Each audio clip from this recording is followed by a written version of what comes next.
Louvado seja o nome do Senhor. Estamos aqui mais uma oportunidade que o Senhor Jesus nos concede de considerarmos a sua palavra, a sua pessoa, contemplarmos a graça do Senhor e sermos iluminados por Ele. Nós vamos considerar hoje, em continuação, a última mensagem, né, sobre Atos, capítulo 4, versículo 13 até o 31. Então, essa porção é uma porção de continuidade daquilo que foi falado desde o capítulo 3 de Atos, né? Então, é importante fazer uma breve consideração sobre isso, uma revisão, né, dos pontos mais importantes aqui, para darmos início aí a partir do versículo 13. Irmãos, aqui nós temos a situação em Atos 3, de que um coxo foi curado pelo poder de Cristo e pelo nome de Jesus Cristo, através dos seus servos, João e Pedro. Não foi Pedro e João que curou, mas foi o poder do nome de Jesus, foi a pessoa do Senhor em Pedro e João, agindo, inclusive através da misericórdia que eles tiveram daquele homem que estava há muitos anos sem andar desde nascença, e foi uma cura impressionante. Imediatamente os seus pés se firmaram, e Pedro disse assim no capítulo 3, versículo 6, não possuo nem prata nem ouro, porque ele estava pedindo esmolas, né? Não possuo nem prata nem ouro, mas o que tenho, isso te dou, em nome de Jesus Cristo, o Nazareno, anda. E num salto, ele se pôs em pé e passou a andar e entrou com eles no templo, saltando e louvando a Deus. Isso, para os saduceus, os sacerdotes, foi algo muito forte, e eles não sabiam, né, e não souberam como agir nessa situação toda, e era ameaçador para eles, né? E aqui, Pedro foi levado perante o sinédrio, como se estivesse diante de um julgamento, perante as autoridades, perante os anciãos e os escribas. E aqui no versículo 12, no 11, ele fala assim, no capítulo 4, versículo 11, esse Jesus é pedra rejeitada por vós. Aliás, já começando pelo 10, tomai conhecimento vós todos e todo o povo de Israel que, em nome de Jesus Cristo Nazareno, a quem vós crucificastes, e a quem Deus ressuscitou dentre os mortos, sim, em seu nome é que está curado perante vós. E daí no 12, e não há salvação em nenhum outro, porque abaixo do céu não existe nenhum outro nome dado entre os homens, pelo qual importa que sejamos salvos. Irmãos, é maravilhoso nós vermos, perdão, eu pulei o 11, né? Esse Jesus é a pedra rejeitada por vós, os construtores, a qual se tornou a pedra angular. Irmãos, é maravilhoso nós vermos aqui a intrepidez que foi dada aos seus servos, né, aos apóstolos, a Pedro e João nesse momento, e não é uma intrepidez sem fundamento, pelo contrário, é uma intrepidez que é dada pelo poder do Espírito Santo, através do nome de Jesus, e ele, com toda essa, né, capacitação de Deus, ele falou claramente,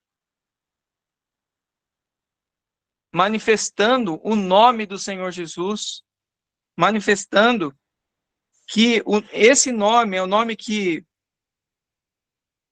está acima de todo nome, como nós podemos ver em Efésios 2, ele fala assim, perdão, Efésios 1, versículo 21, acima de todo principado e potestade e poder e domínio, e de todo nome que se possa referir não só no presente século, mas também no vindouro. E pôs todas as coisas debaixo dos seus pés, e para ser o cabeça sobre todas as coisas, o deu à igreja, a qual é o seu corpo, a plenitude daquele que é tudo enche em todas as coisas. Então, esse nome, irmãos, ele está acima de todo poder, potestade, todo domínio, acima de qualquer nome que possa se referir. Então, quem são aquelas pessoas que poderiam se impor acima do nome de Jesus, né? Quem são aquelas autoridades que estavam querendo impedi-los de falar em nome de Jesus, que nós vamos ver adiante? Não é possível, porque o nome de Jesus está acima de todo poder, todo domínio e todo nome que se possa referir. Mas esse capítulo de Efésios, ele revela algo a mais. Ele revela que isso foi dado à igreja. Então, a cada um de nós foi dado esse nome, foi dada a capacitação e a plenitude, foi dado sermos encabeçados por ele e também fazermos obras como ele. Ele nos capacitou a vivermos com ele e a manifestarmos o seu nome com poder. Porque esse poder foi dado a todos aqueles que o amam, né? A todos aqueles que o conhecem, a todos aqueles que o seguem. Foi dado esse poder. Todas as coisas estão debaixo dos pés de Jesus Cristo, do seu nome, de Deus, e também isso foi dado à igreja. Irmãos, isso é muito grande, isso é muito poderoso, é muito maravilhoso. E também nós sabemos o poder que foi dado para os seus filhos. Nós somos capacitados por Deus, né? Daí nós vemos aqui em Filipenses 2, que o Senhor, no versículo 8, a si mesmo se humilhou, tornando-se obediente até a morte e morte de cruz, pelo que também Deus o exaltou sobremaneira, e lhe deu um nome que está acima de todo nome, para que ao nome de Jesus se dobre todo o joelho, nos céus, na terra e debaixo da terra, e toda língua confesse que Jesus Cristo é Senhor, para a glória de Deus. Aleluia. Irmãos, esse nome que está acima de todo nome foi dado a nós, para que ao nome de Jesus se dobre todo o joelho. Joelhos de quem?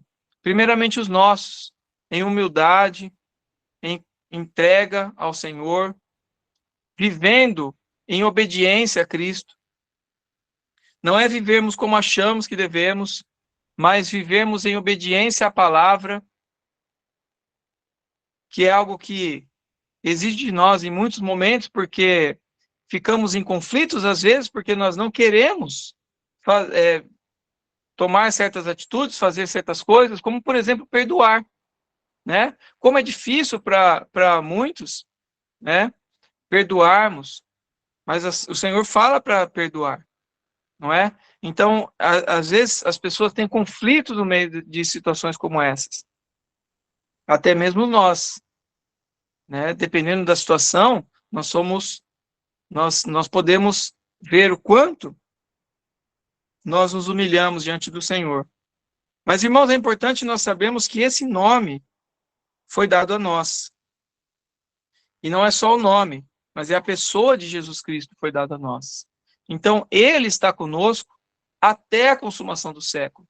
Ele que nos capacita, que nos fortalece e que nos leva a passar, assim, a superar qualquer situação, por mais difícil que imaginemos que seja. Ele é a nossa força, a nossa rocha, o nosso refúgio. Então, não há o que temer. Por isso que os apóstolos estavam aqui seguros e, além de tudo, estavam demonstrando e manifestando que era em poder de Jesus, em poder do nome do Senhor Jesus, que aquele coxo foi curado. E não só ele, mas como todos os outros. E aqui se deu início a perseguição. Aqui se deu início a perseguição à igreja, né? Então, agora nos adentrando mais aqui, então, aos versículos que vamos considerar hoje, nesse dia, né? Então, a partir do versículo 13 agora. Ao verem a intrepidez de Pedro e João, sabendo que eram homens iletrados e incultos, admiraram-se e reconheceram que haviam eles estado com Jesus. Vendo com eles o homem que fora curado, nada tinham que dizer em contrário. Então, aqui, eles estavam considerando, né, como que podem homens assim, iletrados e incultos, que na realidade isso não quer dizer que eles eram analfabetos, né, mas que eles não eram teólogos, não eram formados lá no ensinamento teológico dos sacerdotes, né, eles não tinham conhecimento porque eram parte do povo, e não parte do clero, vamos dizer assim, né? Como se vê depois. Então, aqui, nós vemos que o que chamou a atenção deles foi a intrepidez, a liberdade, a confiança, a coragem que eles tinham. Essa intrepidez que os capacitava, mesmo sendo iletrados e incultos, né? Como seria possível eles falarem desse jeito? Então, eles não percebiam que o Espírito Santo que os capacitava. Eles não viam, porque eram cegos, guiando cegos. Eles se achavam conhecedores, se achavam donos da verdade, né? E julgavam os outros por isso. Será que isso acontece conosco, ou pode acontecer conosco também? Sim, né? A realidade é que pode haver em nós julgamento em cima das pessoas, nos achando mais capazes do que elas, ou nos achando mais conhecedores da palavra do que elas, e assim nós os julgamos, nós os consideramos de forma diferente. Isso não é bom. É bom que nós consideremos as pessoas, né, com amor, e considerando elas como imagem e semelhança de Deus. Elas não estão diante de nós por acaso, elas estão em nosso meio como trabalho ou estudo, né? Não é por acaso. Deus ordenou tudo conforme a sua vontade, né? Os irmãos estão aí em Campinas, eu estou aqui em Caçador, Santa Catarina, e não é por acaso que estou aqui. Eu sei que o Senhor tem propósito em tudo isso. As pessoas que estão ao nosso redor, ao meu redor, ao seu redor, não estão por acaso, né? Agora, se nós os tratamos de forma diferenciada, desconsiderando que elas são a imagem e semelhança de Deus, nós desprezamos e agimos como esses saduceus aqui, nos considerando melhores do que elas. Na verdade, nós esquecemos que nós somos pecadores. E o fato de nós termos recebido a palavra de Deus, e nós termos recebido a misericórdia de nos aproximar de Deus, é mérito dele, mérito de Cristo, e não mérito nosso, porque nós somos pecadores. Não existe como nós queremos nos pôr acima, né, nos achar melhores, porque nós somos pecadores, irmãos. Enquanto mais nós conhecemos a palavra, mais nós vemos que nós somos pecadores e somos falhos. Então nós precisamos considerar, né, a obra de Deus e amar essas pessoas como, né, imagem e semelhança de Deus. Esse sinédrio, essas pessoas imaginavam que estavam com Jesus, né? Mas na realidade, eu até coloquei uma frase aqui, Jesus havia se multiplicado, né? Eles falaram, como pode? Nós acabamos, né? Nós crucificamos Jesus, resolvemos o problema. E daí surge um monte de Jesus para todo lado, né? Um monte de pessoas operando, de apóstolos dizendo em nome de Jesus, e agora qual o controle que nós vamos ter de tudo isso?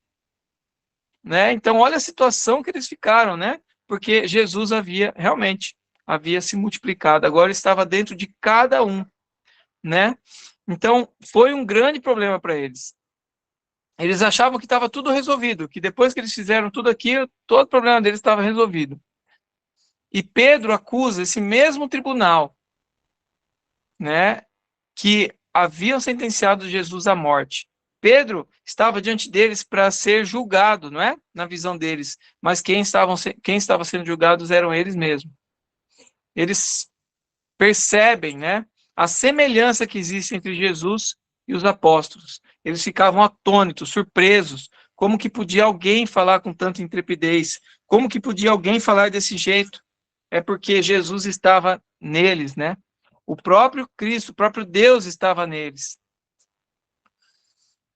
Irmãos, isso nos leva a considerarmos que uma igreja cheia de Cristo, ela atrai as almas para Jesus, atrai as pessoas para Jesus, né? Ela não se julga melhor do que os outros. Pelo contrário, ela está aqui como função de ser o sal da terra e ser a luz do mundo. Mas não é para afastar as pessoas, não, mas é para atraí-las a Jesus, né? Nossa missão, nosso objetivo de vida, né, é atrair pessoas ao nosso Senhor Jesus. Não nos esqueçamos disso. Mas também, junto com isso, nós também atraímos a oposição do mundo. Nós não podemos esquecer que o mundo, ele é oposto a Cristo, né? Assim como aqui nós vemos o mundo religioso perseguindo os servos de Deus, né? Aqui nós vemos então a perseguição que também ocorre hoje, né? Aos filhos de Deus e também aquilo que a Bíblia prega, aquilo que a Bíblia nos mostra, né? Aos princípios bíblicos. Hoje a nossa sociedade é contra. Por quê, irmãos? Porque a palavra revela o seu interior, revela quem são e revela o pecado, a justiça e o juízo. Por meio disso, por meio do Espírito Santo e da palavra, o interior delas é revelado e muitas se afastam de Cristo, inclusive opondo-se a Cristo. Elas denunciam a iniquidade que há no interior, denunciam a perversão, e a igreja também denuncia. A igreja também mostra a iniquidade e a perversão. Mas não, logicamente, lembrando, né, tudo que eu falei antes, não como o objetivo de expor, mas com o objetivo de mostrar a verdade. Ela incomoda a palavra de Deus e a igreja. Ela incomoda aqueles que querem libertinagem, imoralidade, não é? Qual que é a consequência disso? A consequência é perseguição. E aqueles tentando calar também os filhos de Deus. Nós não sofremos hoje perseguição aberta, não é? Talvez eu possa até dizer por enquanto, porque nós não sabemos como será, quando será, mas sabemos que haverá oposição mais forte e mais presente na vida dos seus filhos, né? Agora, perseguição em outros sentidos nós sofremos sim, né? E a oposição do mundo. O mundo ele vem se opor a Cristo, ele vem se mostrar contra Cristo. E ele né? A Bíblia fala que é oposto, né? Que o amor ao mundo é inimizade contra Deus. A amizade do mundo é inimizade contra Deus. Essa oposição nós podemos ver em João 16, né? João 16, 33. O Senhor já mostrando para os discípulos o que eles haviam de passar, não é? João 16, 33. Essas coisas vos tenho dito, que tenhais paz em mim. No mundo passais por aflições, mas tende bom ânimo, eu venci o mundo. Então, apesar de estarmos aqui, irmãos, sofrendo oposição, sofrendo, né, passando por aflições, nós devemos nos lembrar que o Senhor venceu o mundo, e com isso nós tenhamos um bom ânimo, fiquemos animados, encorajados, porque ele venceu o mundo e ele está em nós. E também, João 17, 14, o Senhor não roga para que saiamos, né? Não rogo pelo mundo, mas por aqueles que me deste, porque são teus. E não roga para que saia do mundo, mas que o Senhor guarde, né? Para que guarde no mal. O versículo 14, eu vos tenho dado a tua palavra, e o mundo os odiou, porque eles não são do mundo, como também eu não sou. Veja só, irmãos, aqui deixa claro, ó, o mundo os odiou. Então, o que você quer do mundo, né? Não espere nada do mundo, nada positivo em nenhum sentido, tá? Porque o mundo, a palavra já nos diz claramente que o mundo será oposição a Cristo, não é? Não há saída nem na religião, nem em nada, nem em política. Por quê? Porque o mundo é oposição a Cristo. Porque eles não são do mundo, mas nós não somos do mundo, porque também eu não sou. Não peço que os tires do mundo, e sim que os guardes do mal. Olha só, irmãos. O Senhor pede para que nós sejamos guardados do mal. Eles não são do mundo, como também eu não sou. Santifica-os na verdade. A tua palavra é a verdade. Olha só. Então, a palavra, né, nós somos santificados na palavra no meio do mundo. Assim como tu me enviaste ao mundo, também eu os enviei ao mundo. Então, isso que os apóstolos passavam, irmãos, e nós também passamos.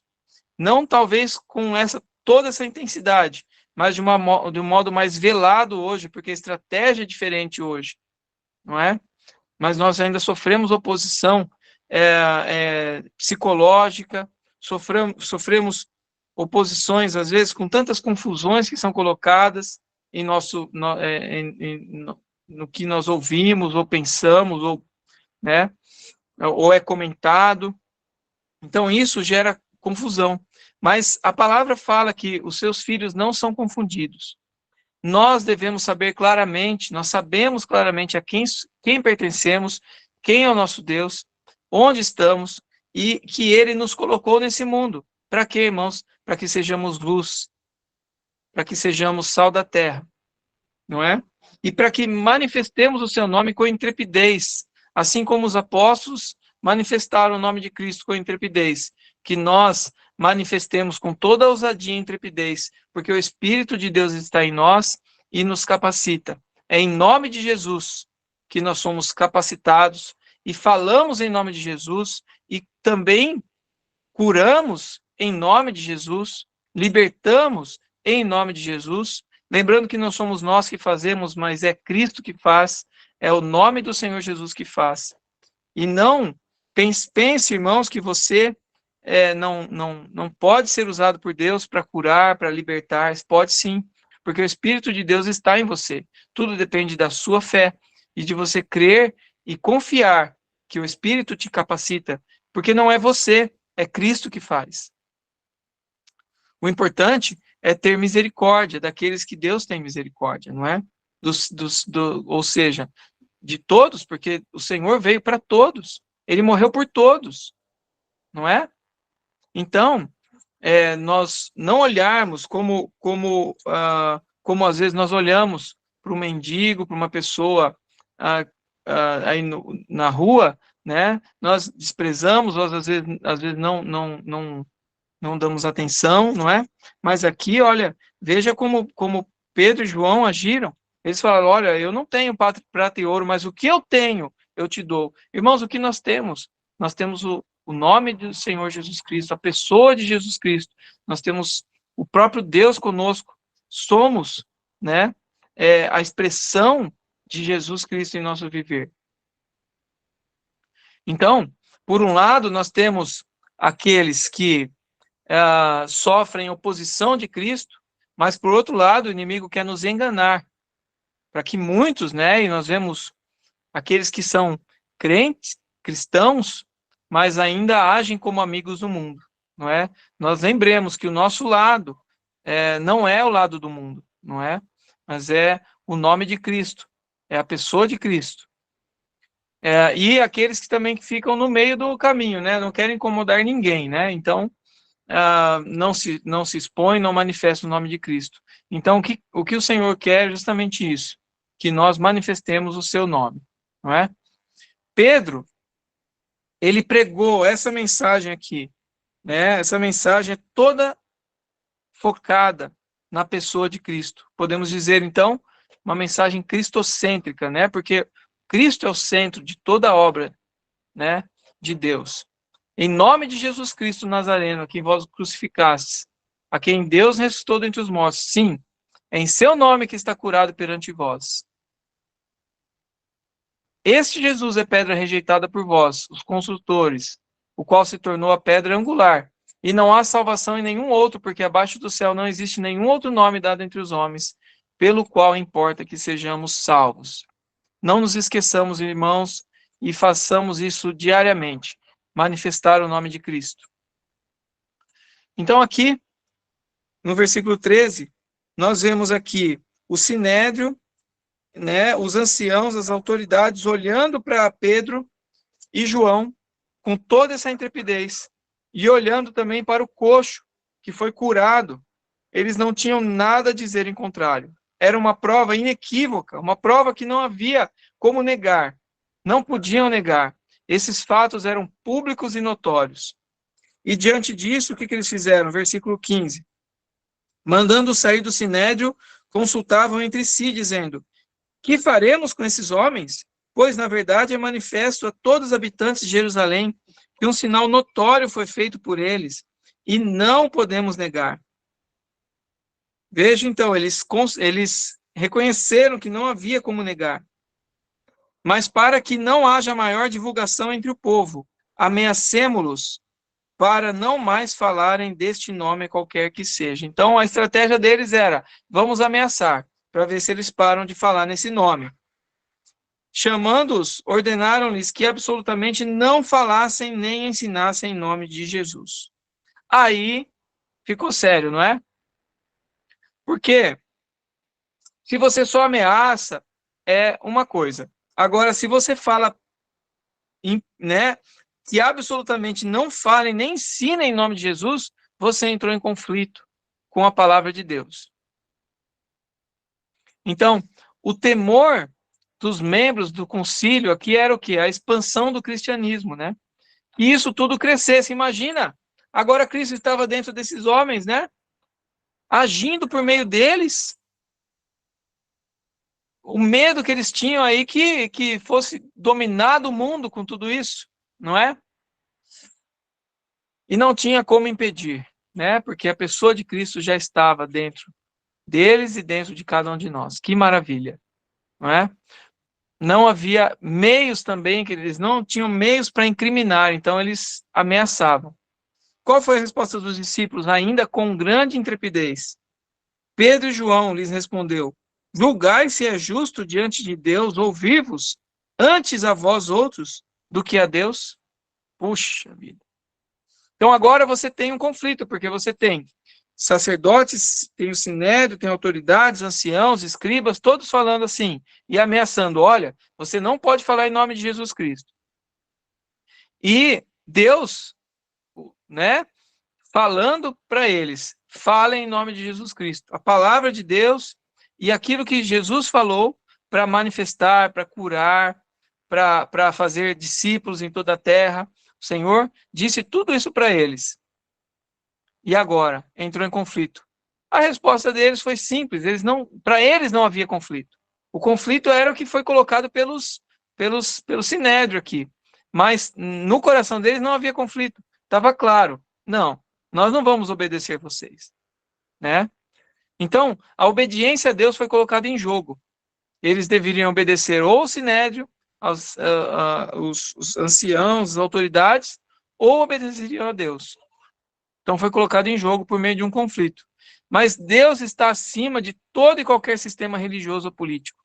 E esse limite aqui que chegou aqui no versículo 19, no 18, esse é o limite da obediência às autoridades.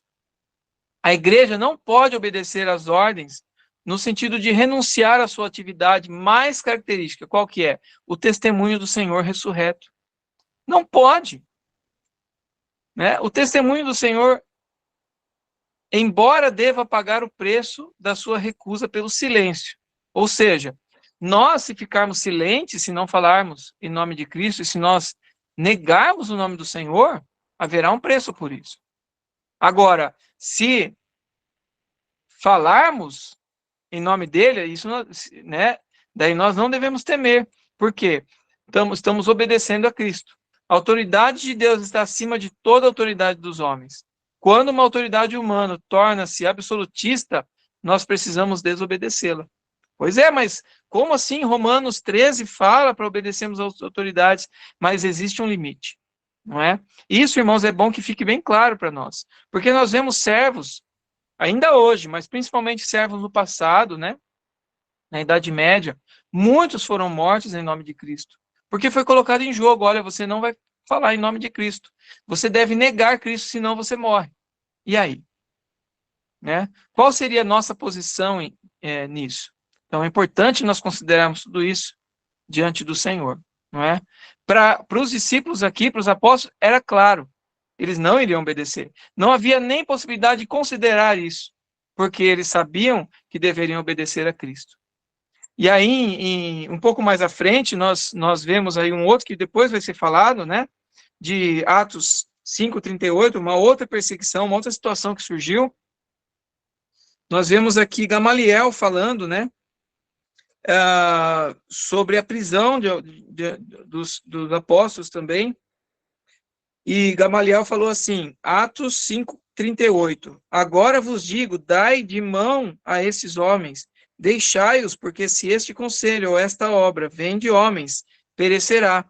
Mas se é de Deus, não podereis destruí-los, para que não sejais, porventura, achados lutando contra Deus. E concordaram com ele. Olha só, era o que estava acontecendo aqui. Os sinédrios, os anciãos, estavam lutando contra Deus. Chamando os apóstolos, açoitaram-nos. Olha só, aqui foram um pouco mais rudes, né? Foram um pouco mais severos. Açoitaram-nos e ordenando-os que não falassem em nome de Jesus. Porque já tinham falado isso antes. E eles continuavam falando, porque não iriam desobedecer à autoridade de Deus. Eles iriam obedecer a Deus. E desobedecer à autoridade dos anciãos aqui, porque estava indo contra a palavra de Deus. Né? Então, soltaram. E o 41, e eles se retiraram do sinédrio, regozijando-se por terem sido considerados dignos de sofrer afrontas por este nome. Irmãos, isso é loucura para o mundo, não é? Mas só aquele que conhece a Cristo e que entregou sua vida ao Senhor e obedece a Deus tem esse viver, não é? De se alegrar por sofrer afrontas, de ser digno por sofrer afrontas por este nome. Porque aqui, irmãos, havia um conflito e havia, né, uma decisão.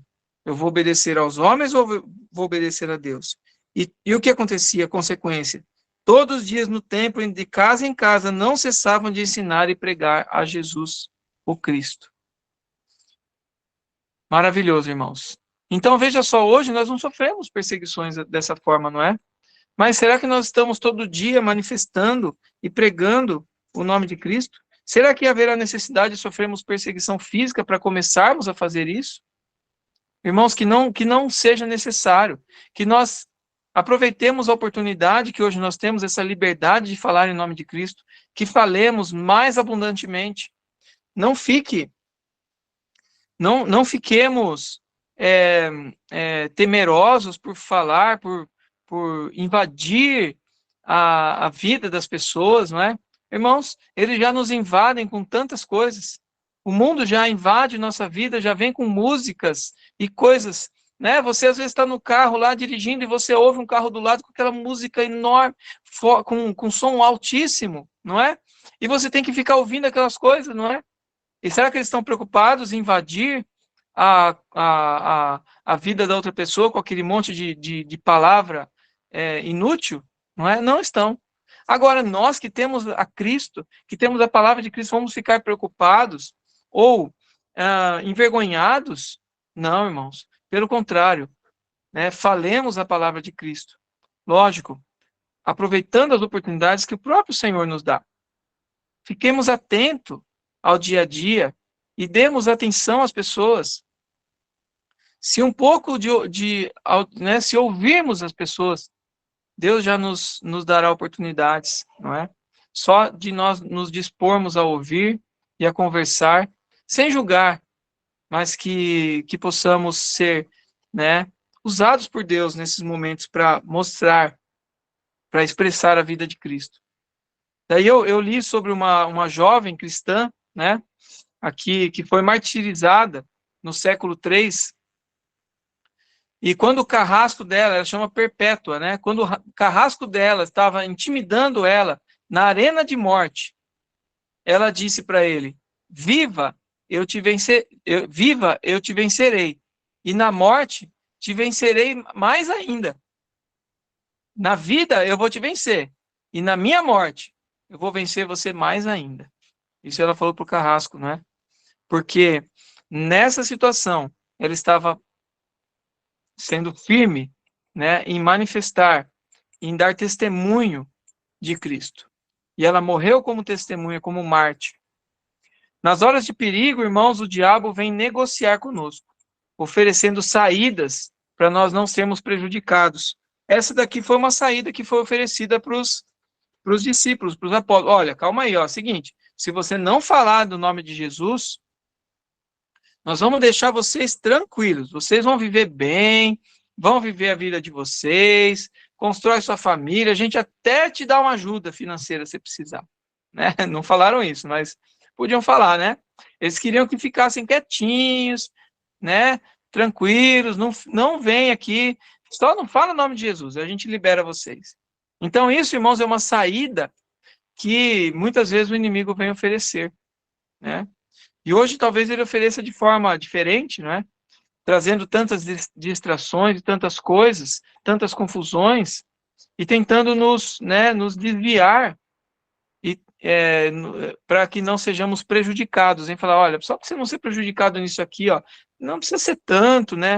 Não precisa fazer isso desse jeito, para você não sair prejudicado. Então, irmãos, só que isso implica em negar a fé. Aí fica sério, não é? Porque não podemos e não queremos, né? Então, aí existe o conflito. E o que dizemos numa hora dessa? Arreda, Satanás. Porque o que você diz não provém de Deus, né? Com o diabo não há negociação possível. Ele é estelionatário, né? E a mentira dele qual que é? Tudo te darei se prostrado me adorares. E isso não é verdade, porque ele não é dono, né? Não é dono de nada. Ele quer, na verdade, roubar, tirar a nossa paz, a nossa dignidade, né? Então, irmãos, que tenhamos isso claro em nós, né? Falarmos o nome de Cristo com intrepidez. É para isso que fomos chamados. Nós estamos vendo aqui, Atos não é por acaso, irmãos. O Senhor quer renovar o nosso viver em comunidade, nosso viver entre irmãos. Ele quer renovar. E dê oportunidade a Deus para isso. Tenha alegria, busque a alegria de Deus em estar junto com os irmãos, e não somente em momentos de reunião formal, como se diz, mas em outros momentos busquemos oportunidade de estar juntos, visitando aos outros, ou comendo algo juntos, ou se encontrando até durante o dia para tomar um café. Isso é muito bom, muito importante, né? Que o Senhor renove nosso viver em comunidade, né? Que renove cada irmão, que nós estejamos sempre, não só entre nós, mas aqueles outros irmãos que conhecemos, que talvez não tenhamos muito contato mais, que deixamos de ter contato, que sabe que tenhamos oportunidade de encontrar, e não só irmão, mas como as pessoas também no nosso viver diário, que estejamos usando as oportunidades do dia a dia para vivermos, né, em nome de Cristo, manifestando a sua pessoa. E aqui no versículo 20, Pedro e João dizem mais fortemente, né? Pois não podemos deixar de falar das coisas que vimos e ouvimos. Depois, ameaçando-os mais ainda, os soltaram, não tendo achado como os castigar por causa do povo, porque todos glorificavam a Deus pelo que acontecera. Ora, tinha mais de 40 anos aquele a quem operara essa cura milagrosa. Né? Agora, irmãos, o que eu estou falando para os irmãos sobre a renovação do nosso viver como comunidade, como igreja, é isso, irmãos, é importante isso. E não só nós, os irmãos que estão ouvindo essa mensagem, como aqueles que vão ouvir pela internet, mas que o Senhor renove todos os seus filhos em toda a terra a viver essa palavra, irmãos. Olha só o que aconteceu logo na sequência, né? Deixa eu só falar um pouco antes aqui, que eu pulei uma parte, né? Aqui nós vemos no versículo 21 que o povo glorificava a Deus pelo que acontecera. Então, tudo isso, irmãos, aconteceu para a glória de Deus. E não só glorificaram a Deus pela intrepidez dos apóstolos, mas porque eles foram firmes em manifestar o seu nome, né? O nome de Cristo. E agora sim, qual foi a reação imediata dos apóstolos diante da proibição e ameaça do conselho? Eles foram diretamente aos irmãos, a estar junto com os irmãos. Olha só, versículo 23. Uma vez soltos, procuraram os irmãos e lhes contaram quantas coisas lhes haviam dito os principais sacerdotes e os anciãos. Que frescor, irmãos, que vida cheia de espírito, que vida em comunidade, cheia de frescor, cheia de alegria. Em vez de eles lamentarem ou criticarem, eles foram à igreja, foram aos irmãos, estarem juntos com os seus filhos, né? Procuraram os irmãos e lhes contaram quantas coisas lhes haviam dito os principais sacerdotes.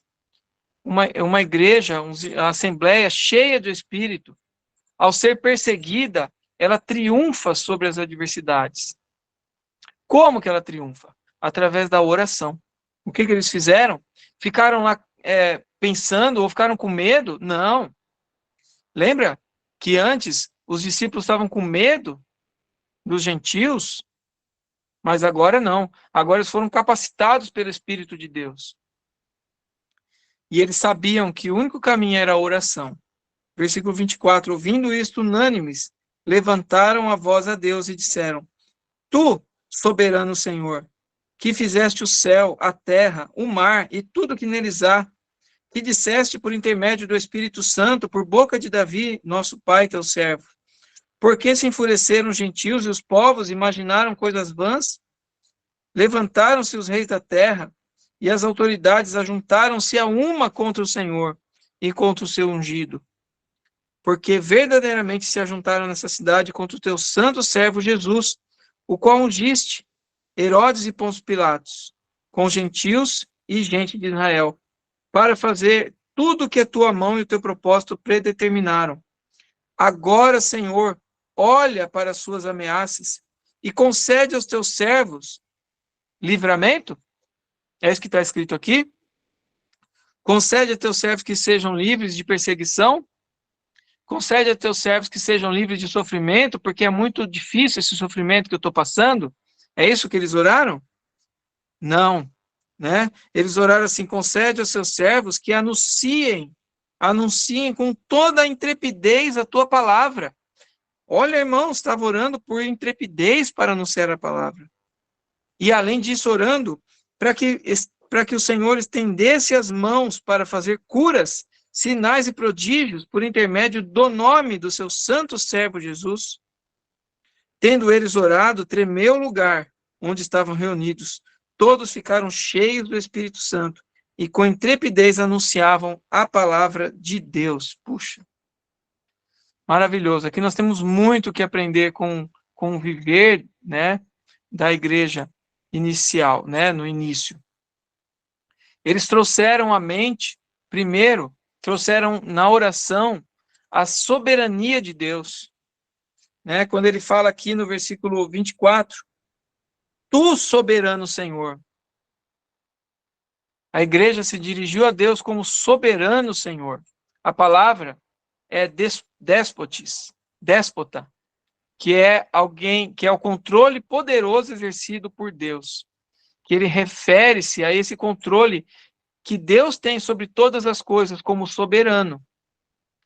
Irmãos, não esqueçamos da soberania de Deus, que ele está acima de todas as coisas que aconteça no céu e na terra, não é? Que aconteça em nossa vida, que aconteça com cada servo seu, ele é soberano. Ele está no trono. Então, com muita clareza e sabedoria, essa oração se dirige a Deus como soberano. Porque, irmãos, Deus sendo soberano e ele sendo quem ele é, o Criador dos céus e da terra, esses homens estavam perseguindo ao próprio Deus. Então, o que os discípulos haviam de temer? O que os discípulos haviam de ficar preocupados com essas advertências aqui, com essa ameaça que receberam? Deveriam ficar preocupados? Nada, nem um pouco. Por quê? Porque Deus é soberano, ele está no trono. Eles não estavam falando coisas deles, eles estavam falando coisas que foram, que era a palavra de Deus, não é? Eles estavam dizendo aquilo que Deus disse através deles, então não havia o que temer. É fútil para os homens tentar tramar coisas contra Deus. Deus que criou o universo, como que pode? Alguém achar que é capaz de lutar contra Deus? É capaz de fazer oposição a Deus, como eu disse no início, que o mundo faz oposição a Deus, mas, irmãos, pense, não há como vencer ou como prevalecer a oposição contra Deus. Porque Deus é soberano, irmãos, sobre tudo. Assim nós temos paz, nós temos tranquilidade em nossa vida, nós temos a consciência, a convicção de que Ele está conosco e Ele é soberano sobre todas as coisas. Não há motivo de ficarmos perturbados, né? Porque nós devemos meditar na majestade de Deus. Como diz aquele versículo, aquietai-vos e sabei que eu sou Deus. Estamos nas mãos de Deus. E nós não estamos na mão de autoridades, de governos, de economia e todas as outras coisas mais. Nós nos esqueçamos, não nos esqueçamos que a nossa vida está nas mãos de Deus. E essa oração que eles fizeram foi aqui baseada em Salmos 2, né? Isaías 37. Eu vou aqui ler uma parte de Isaías 37, só para não me alongar demais, mas depois os irmãos podem ver também Salmos 2, tá bom? Isaías 37, versículo 16. O Senhor, é a oração de Ezequias, né? Ele, quando recebe as ameaças, ele ora assim: ó Senhor dos exércitos, Deus de Israel, que está entronizado acima dos querubins, tu somente és o Deus de todos os reinos da terra. Tu fizeste os céus e a terra. Irmãos, isso aqui, essa introdução na oração mostra o quanto ele conhecia a Deus. E também a oração dos apóstolos também mostra o quanto ele conhecia a Deus. Irmãos, quando nós conhecemos a Deus, quem ele é, nós não tememos nada, né? Nós estamos firmados no fato de que Deus é o Senhor soberano sobre os céus, sobre os reinos da terra. E daí o versículo 17, Isaías 37, 17. Inclina, ó Senhor, os ouvidos e ouve. Abre, Senhor, os olhos e vê. Ouve todas as coisas que Senaqueribe, as palavras, né, de Senaqueribe, as quais ele enviou para afrontar o Deus vivo. Então, irmãos, aqui nós vemos algo semelhante, não é? Como os próprios irmãos oraram, olha, porque, versículo 27, porque verdadeiramente se ajuntaram nessa cidade. Hoje, ó, estamos falando né, hoje eu digo lá na época que eles estavam orando, né? Se ajuntaram nessa cidade contra o teu santo servo Jesus, a qual ungiste, Herodes e Pôncio Pilatos, com gentios e gente de Israel, para fazerem tudo o que tua mão e teu propósito predeterminaram. Então, irmãos, é uma oração, né, muito, muito adequada para o momento, mostrando toda a capacitação que Deus deu para cada um deles, mas mostrando a soberania de Deus. E eles oraram fundamentados na palavra de Deus. A maldade humana não frustra os desígnios de Deus. De nada adiantam as investidas do inimigo contra o que Deus determinou. E eles não pediram para cessar a tribulação, a provação, mas pediram poder para testemunhar no meio dos problemas. Como diz, concede a teus servos que anunciem com toda a intrepidez a palavra. Esse foi o pedido deles. Aleluia. Acho que nós aprendemos muito com isso, não é, irmãos? Além disso, a Cristo e a igreja terão oponentes, né? É inútil orar para que não haja oposição, né? Se você orar, Senhor, que não haja oposição, que não haja dificuldade, sofrimento, é inútil. Porque nós precisamos de coragem para enfrentar as ameaças, para enfrentar as dificuldades, os problemas e continuar a proclamar a palavra de Deus. O terceiro pedido que eles fizeram, enquanto estendes a mão para fazer curas, sinais e prodígios por intermédio do nome do seu santo servo Jesus. Então havia neles, irmãos, uma expectativa de uma ação miraculosa de Deus no meio deles. Então, primeiro, irmãos, para que ocorresse aquelas curas, eles deveriam crer. E eles criam, tanto que eles oraram para que Deus operasse, né? Estendendo as mãos para curar sinais e prodígios. Primeiro crer e depois ver. Credes e verás a glória de Deus, né? Então, irmãos, que haja também em nós intrepidez para orar pelas pessoas na situação que elas estão, não é? Orar por cura, por libertação, principalmente, irmãos, por cura interior, não é? Porque de nada adianta a cura do físico sem haver a cura interior. Que haja a cura, né? Que haja a salvação vindo à vida dessas pessoas, né? Cuidado com essa descrença que às vezes nós temos, a descrença racionalista, pensando, não, não vai acontecer isso, não vai acontecer aquilo. Irmãos, Deus é poderoso, o nosso Senhor, ele é o soberano, e ele sabe porque aquela pessoa pediu oração para você, então ore, crendo que o Senhor pode operar e pode curar, não é? Tudo depende da nossa fé, e da fé também da pessoa que está recebendo a oração. Qual o resultado, então, dessa oração? Tendo eles orado, tremeu o lugar onde estavam reunidos. Todos ficaram cheios do Espírito Santo, com intrepidez anunciavam a palavra de Deus, e com isso Deus mostrou que estava presente a responder a oração deles. Então, irmãos, para finalizar, né, eu quero só fazer, então, essas considerações finais aqui. Ninguém pode deter os passos de uma igreja cheia do Espírito, né? Uma igreja que esteja vivendo a palavra de Deus. Ninguém pode deter. Uma igreja, irmãos, né? Assembleia cheia de novidade, de frescor, de liberdade, cheia de intrepidez. Que haja em nós, irmãos, esse desejo, esse frescor, essa liberdade, essa novidade, não é? Novidade não quer dizer coisas novas. Você, estou ouvindo coisas. Não é isso, irmãos. Novidade é frescor de vida, não é? É tão gostoso quando nós vivemos o frescor de vida. Que o Senhor esteja sempre vivificando o nosso viver, né?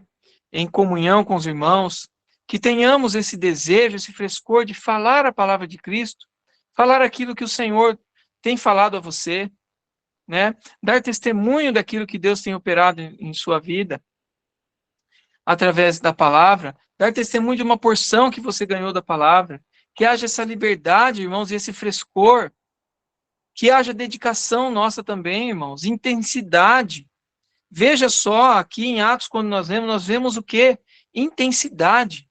Nós vemos dedicação em oração, né? Não, eles deixaram para depois a oração aqui? Não. Na hora, chegou o assunto, a necessidade, eles já oraram. Veja que intensidade que eles tinham, a dedicação que eles tinham em orar, em em apresentar diante de Deus as suas orações, que haja em nós humildade, entrega, dedicação, né? E com isso vem a unanimidade, que é o versículo 24, né? 4:24. Ouvindo isso, unânimes levantavam a voz. Essa unanimidade era por conta dessa humildade que eles tinham diante de Deus, da entrega que eles tinham, da dedicação, da obediência à palavra. Isso tudo atuando junto, irmãos. A intensidade que eles tinham. Então, que o Senhor restaure sempre isso em nós. E assim, qual que é o objetivo de Deus ao registrar esses fatos aí e a nos passar? Que eu acredito, né, na minha visão, que foram os objetivos de Deus aqui ao passar a nós esses fatos, a registrar esses fatos. É que não há sentido em nossa vida se não vivermos e pregarmos a palavra de Cristo. Primeiro ponto. Segundo ponto, Deus tem colocado pessoas comuns em lugares estratégicos e que elas proclamem, e Ele quer que nós proclamemos o nome de Jesus. Terceiro, manifestar o seu nome com intrepidez. Que o Senhor quer é isso, que nós manifestemos o seu nome com intrepidez. Saber que ele existe, saber que existe e não se atemorizar com a oposição. A oposição existe e nós não nos atemorizamos com a oposição. Não pedir para parar os problemas, para cessarem os problemas e as perseguições, mas pedimos para que o nome de Jesus Cristo seja manifesto em nossa vida e em nosso meio, né? Então é isso, irmãos, que eu compartilho com vocês, né? Espero que os irmãos considerem diante do Senhor tudo, aquilo que vem de Deus, né? Aquilo que foi inspirado por Deus, que cada um receba, aquilo que foi algo próprio meu, que não foi, que os irmãos sentirem que não é adequado, que rejeitem, né? Porque nós devemos considerar tudo diante do Senhor, né? Tudo diante da sua palavra. Então há temor em nós, né? Temor em mim, que tudo que seja falado seja algo de Cristo, seja inspirado por Deus, não é? Então, para finalizar, eu quero orar então e agradecer ao Senhor. Senhor Jesus, em nome do Senhor, nós oramos, agradecemos a Ti, pelo Teu poder e a Tua misericórdia, o Teu grande nome sendo manifesto a nós nesse momento. Soberano Deus, que o Senhor venha sempre iluminar o nosso coração e nos levar a manifestar com toda intrepidez o Seu nome. Que estejamos sendo usados por Ti, Senhor, como mãos do Senhor, aqui, como boca do Senhor, em falarmos e manifestarmos o Teu nome onde estivermos, Senhor, com toda intrepidez, e que a Tua mão venha agir, curando, libertando e salvando todos aqueles que o Senhor chamou, em nome de Jesus. Amém. Amém.